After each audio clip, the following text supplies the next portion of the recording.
দেখ, তুইও তো ভেঙে পড়ছিস কেন বলতো? আমাদের ছেলেদেরকে সবাই টাকার মেশিন হিসাবেই চেনে। আমাদের দুঃখ কষ্ট বোঝার মতো কেউ নেই। আজ ইনকাম করবি তো বাপ মায়ের কাছে ভালো ছেলে হবি, বোর কাছে ভালো স্বামী হবি, আর শ্বশুর শাশুড়ির কাছে ভালো জামাই। আর ইনকাম করবি নি, কারুর কাছে সম্মান পাবি নি, সবারই চোখে নিজেকে অপরাধী বলে মনে হবে। ছাড় এসব কথা, যেটার জন্য তোকে খুঁজতে এসেছিলাম। তুই যে আমাদের কোম্পানিতে ইন্টারভিউ দিয়েছিলি, সেখানে তুই পাশ করেছিস। হেলে তোর অ্যাপয়েন্টমেন্ট লেটার, তুই কালকেই জয়েন কর। চল, সব দুঃখ কষ্ট ভুলে বাড়ি চল। এখন থেকে আমাদেরকে টাকা ইনকাম করতে হবে, কারণ টাকাই সব কিছু।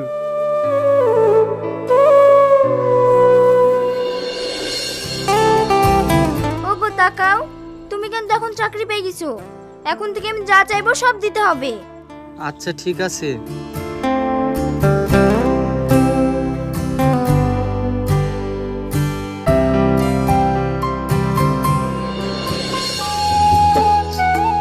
বলছি বাবু, তুই যে চাকরি পেয়েছিস, মাসে ক টাকা করে বেতন দেবে?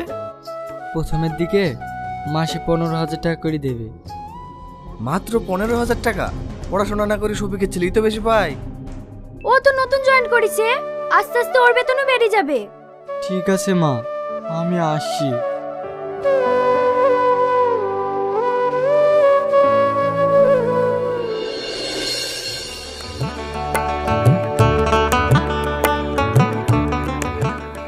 চলো আমরা শুই কি, ও আসবে না।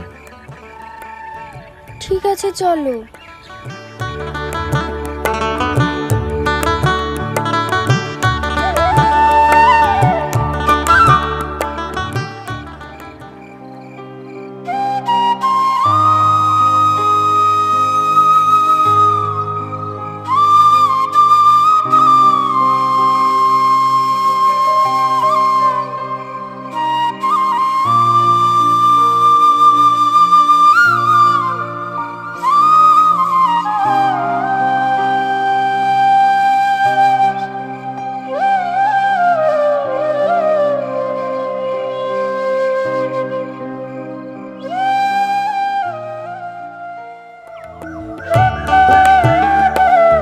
কি গো, আমি তোমার জন্য খাবার ঢেকে রেখেছিলাম, তুমি খাওনি?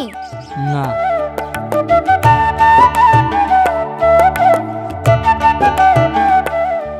বাবু, তোর সঙ্গে একটা কথা বলবো বলছিলাম।